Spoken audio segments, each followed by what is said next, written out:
अभी हम जिस क्वेश्चन को डिस्कस करने वाले हैं वो क्वेश्चन एम.एस. चौहान के सबसे अच्छे क्वेश्चन में से है कि सबसे अच्छे का मतलब वैसे क्वेश्चन जो कि आपको मॉलिक्यूल टू मॉलिक्यूल बहुत ज़्यादा सोचने समझने के लिए मजबूर करते हैं। तो यहाँ पर भी 4 मॉलिक्यूल्स दिए गए हैं और क्वेश्चन बेस्ड है रोटेशनल बैरियर पर। रोटेशनल बैरियर का कॉन्सेप्ट क्या होता है मैं यहाँ पर ब्रीफ में आपको बताऊंगा। बट इस क्वेश्चन को हमने ब्लेड गॉड वेनम क्यों कहा है, क्योंकि one of the venomous question में से एक है, तो इसलिए ब्लेड गॉड वेनम रहेगा ये। और काफ़ी कुछ सीखने को मिलेगा यहाँ पर, जो गलतियाँ आपसे होती हैं वो समझ में आएंगी। जिन बच्चों ने क्वेश्चन को पहली बार देखा है वो पहले इस क्वेश्चन को देख करके पहले खुद से बनाने की कोशिश करें। आप याद रखें कि जेईई एडवांस लेवल पर अगर आप प्रिपेयर करना चाहते हैं, इवन जेईई मेन के लिए भी अगर अच्छी रैंक चाहते हैं, आप अच्छी परसेंटाइल चाहते हैं, तो खुद को एक ऐसा इंसान बनाइए जो कि क्वेश्चंस के साथ मेडिटेट करना जानता है। यानी वो कभी घबराता नहीं है कि कभी कोई अच्छे क्वेश्चन आ गए तो ये ना सोचे कि मुझसे तो बहुत ज़्यादा टाइम लग रहा है। टाइम लगाने पर, एफर्ट लगाने पर ही आपका लेवल ज़मीन से उठ करके आसमान पर जाएगा। अगर आप डरेंगे और आपको लगेगा कि नहीं ज़्यादा टाइम जा रहा है और फाइट ही नहीं करेंगे, तो हमेशा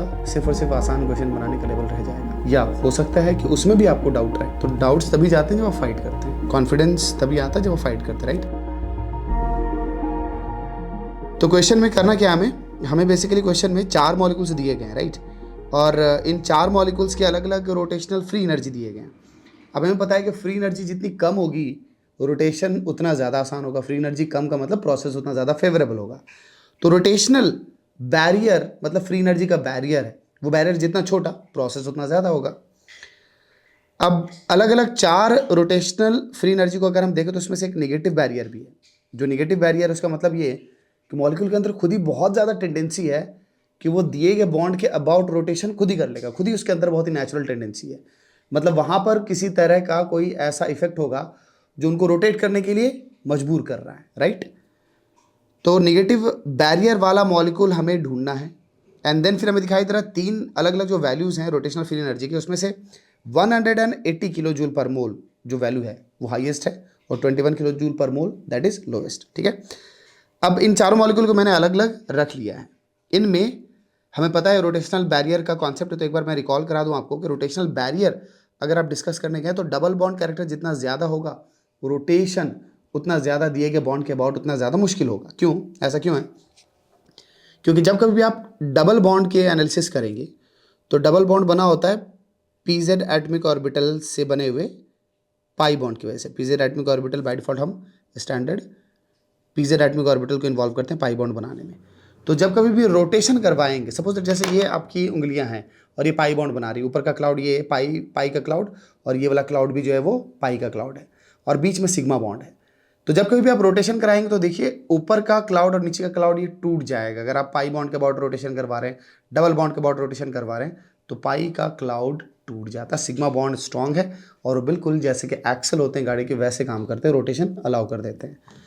तो पाई बॉन्ड का प्रेजेंट होना, ये जितना स्ट्रांग डबल बॉन्ड कैरेक्टर होगा, जिसे शॉर्ट में हम डीबीसी कह रहे हैं या फिर डबल बॉन्ड कैरेक्टर की ही बात करें, तो ये जितना ज़्यादा होगा रोटेशन उतना कम होने वाला है। एंड दैट इज़ वाई कि वो फॉर्मूला हम लिखते हैं कि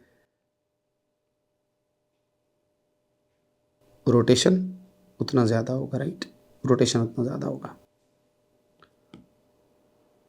और जितना ज़्यादा डबल बॉन्ड कैरेक्टर होगा हम कहेंगे रोटेशन उतना ही कम अलाउड होगा। अच्छा, रोटेशन अगर कम अलाउड है दैट मीन्स के फ्री एनर्जी ऑफ रोटेशन, इसके बारे में हम क्या कहेंगे, ये फ्री एनर्जी ऑफ रोटेशन ज़्यादा है, राइट। डबल बॉन्ड कैरेक्टर ज़्यादा तो barrier, rotational free energy barrier ज़्यादा है तो रोटेशन कम हो रहा है, ठीक है। इन्हीं बातों को हमने यहाँ पर फॉर्मुलेट किया हुआ है, ओके।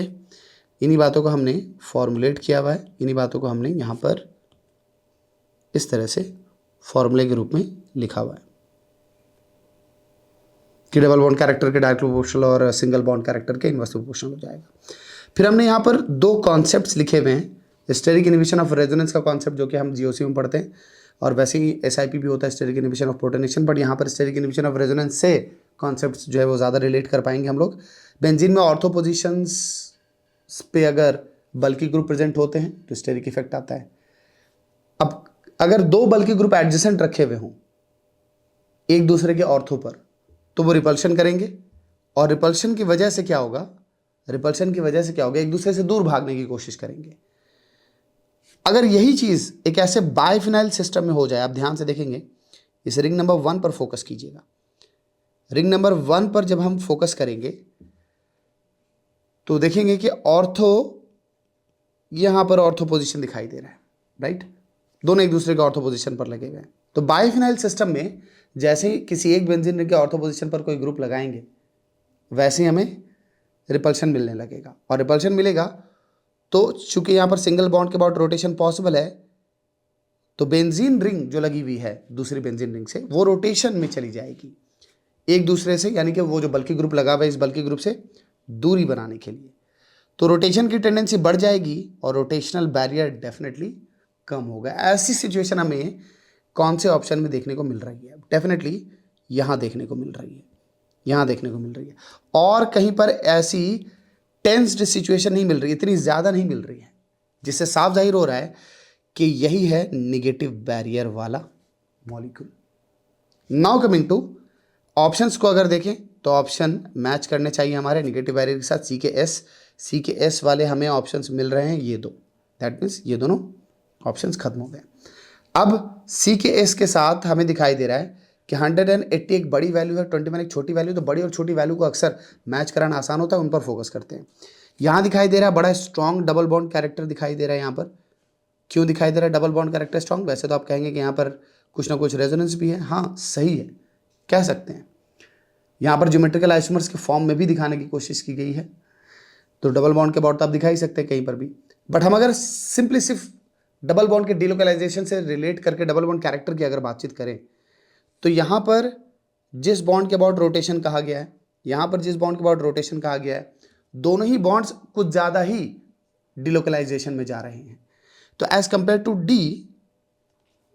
टू डी डिलोकलाइजेशन की बात अगर मैं करूँगा वो कम है as compare to A and B के। That means double bond character DBC in D is higher than A and B. That means जो डेल्टा जी बैरियर होगा that will be delta G barrier of rotation, this will be higher in D as compare to A and B. अब इससे समझ में आ गया कि ये 180 ये मैच करेगा डी के साथ। क्लैरिटी, इससे क्या हुआ, हमारा आंसर ऑलरेडी निकल गया है, हमने ऑलरेडी आंसर निकाल लिया। बट हमें ए क्यू और बी आर को भी समझना है, क्योंकि यहाँ पर भी स्टूडेंट्स बहुत कंफ्यूज करते हैं। तो क्वेश्चन को इस तरह से रखा गया था कि बन तो जाएगा आसानी से अगर इतनी बातों का ध्यान रखें तो, ठीक है। बट अब ए और बी को भी समझ लेते हैं, ए और बी को कैसे हम डिफ्रेंशिएट कर सकते हैं। तो ए और बी में पहले ये ध्यान देने का है, जहाँ पर आपसे गलती होती है कि आप ये नहीं ध्यान देते कि कौन से बॉन्ड्स दिए गए। यहाँ पर जिस बॉन्ड को आपके सामने रखा गया है, ये बॉन्ड यहाँ रखा है, इस बॉन्ड के अबाउट रोटेशन देखना था आपको, इस बॉन्ड के अबाउट रोटेशन देखना था आपने, इस बॉन्ड के अबाउट रोटेशन देखना है आपने। एंड देन यहाँ की अगर बातचीत करें तो आपको जिस बॉन्ड को ध्यान से देखना जिसके अबाउट रोटेशन दिया गया वो यहाँ बीच में, राइट। अब अगर आप ध्यान से देखेंगे तो जिस बॉन्ड के अबाउट रोटेशन दिया जा रहा है, जिस बॉन्ड के अबाउट रोटेशन दिया जा रहा है मॉलिक्यूल ए में, राइट, डिफरेंट है, दोनों में डिफरेंस है। आप स्ट्रक्चरल डिफरेंसेस अगर देखेंगे ए और बी में, पहले तो आपने देख लिया कि किस बॉन्ड के अबाउट रोटेशन दिया गया है, राइट। दूसरा आपको यह देखना है कि दोनों ही मॉलिक्यूल में किस तरह का स्ट्रक्चरल डिफरेंस और क्या बड़ी चीज़ है जो कि आपको दिखाई दे रही है।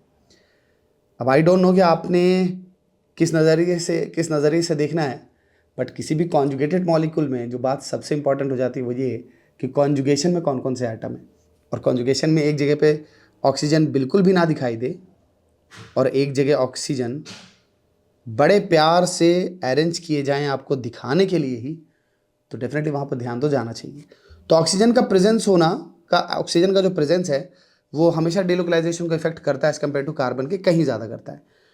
तो हमें इसी ऑक्सीजन के प्रेजेंस को देखना था। अब इमेजिन करके देखिए कि आप यहाँ पर रोटेशन डालना चाहते हैं। रोटेशन के लिए सिंगल बॉन्ड कैरेक्टर अगर आप डालना चाहेंगे तो कहीं ना कहीं से पाई बॉन्ड को सिंगल बॉन्ड के कैरेक्टर में डालना चाहेंगे, तो एक बार पाई बॉन्ड को सिंगल बॉन्ड के कैरेक्टर में डाल करके देखिए, कहीं ना कहीं आप प्लस और माइनस डालेंगे। अब ये जो प्लस है ये सिर्फ और सिर्फ कार्बन का ही दुख दर्द नहीं है, वो ऑक्सीजन का भी दुख दर्द है, राइट। यहाँ पर अगर आप यहाँ पर अगर आप प्लस माइनस करेंगे तो वो बेंजीन रिंग्स में डिलोकलाइज हो जाएगा। हम चूंकि प्लस के बारे में ज़्यादा सोच रहे हैं, क्यों? क्योंकि निगेटिव चार्ज तो ऑक्सीजन पे वैसे भी स्टेबलाइज्ड है, प्लस चार्ज के बारे में सोच रहे हैं क्योंकि वो सबको इलेक्ट्रॉन डेफिशिएंट करेगा और ऑक्सीजन को भी तंग कर सकता है। तो पॉजिटिव की बात अगर करें तो इस मॉलिक्यूल में यानी कि बी मॉलिक्यूल में पॉजिटिव चार्ज का डिलोकलाइजेशन मोर फेवरेबल होगा, राइट, मोर फेवरेबल होगा। और अब आपको समझ में आ गया, जरा ध्यान से देखिएगा कि आखिर ए मॉलिक्यूल में एनर्जी बैरियर ज़्यादा क्यों दिखाई दे रहा है। ए मॉलिक्यूल में एनर्जी बैरियर क्यों ज़्यादा दिखाई दे रहा है? क्योंकि अब आप यहाँ जो डिलोकलाइजेशन कराएंगे ना, वो पॉजिटिव इन्वॉल्व करेगा ऑक्सीजन को, ये इन्वॉल्व करेगा सिर्फ कार्बन को। आप अगर इतने बेसिक चीज़ों को पकड़ लेंगे तो ऐसे ही आप समझ जाएंगे कि क्या हो रहा है। और भी चीज़ें साथ में सपोर्ट कर रही हैं, जैसे इस बॉन्ड के रेस्पेक्ट में इस फिनाइल का रिपल्शन, जबकि इस बॉन्ड के रेस्पेक्ट में देखिएगा यहाँ पर जो दूरी है वो ज़्यादा दिखाई दे रही है, ज़्यादा सपोर्ट कर रही है। तो स्ट्रक्चरल सपोर्ट और भी हैं, बट मैं ये कहूँगा कि अगर बहुत ही क्लैरिटी आपको दिखाई दे रही है डिलोकलाइजेशन के थ्रू कि कहाँ पर डिलोकलाइजेशन ज़्यादा सपोर्टेड है, कहाँ पर कम है, आप वैसे ही समझ सकते हैं कि जो कॉन्जुगेशन हो रहा होगा मॉलिक्यूल में वो किस केस में ज़्यादा और किस केस में कम होगा। जहाँ कम डिलोकलाइजेशन होगा वहाँ डबल बॉन्ड कैरेक्टर ज़्यादा होगा, राइट। तो डिलोकलाइजेशन अगर कम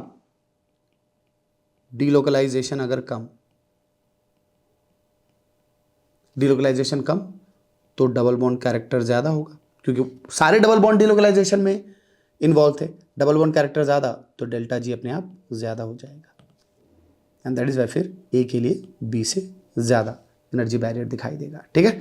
तो दिस वाज द एक्सप्लेनेशन। आपको अगर आपके माइंड में इतना कुछ देखने के बाद, सुनने के बाद कोई और आइडिया, कोई और अच्छी बात आती है तो ज़रूर शेयर करना, बिकॉज हम सभी लर्नर हैं। आई होप दैट कि तुमने एंजॉय किया होगा इस क्वेश्चन को। मैंने तो बहुत एंजॉय किया हमेशा। तो आई होप दैट कि तुम ब्लेड गॉड सीरीज़ को भी बहुत लाइक कर रहे होगे। एंड ब्लेड गॉड विनम ये क्यों था ये अब आप समझ गए। तो इस क्वेश्चन से जितने बच्चों ने सीखा है कमेंट्स में ज़रूर बताना, सो दैट कि मैं सीरीज़ को कैरी ऑन करूँ बहुत खुशी के साथ। All the best, love you so much, take care.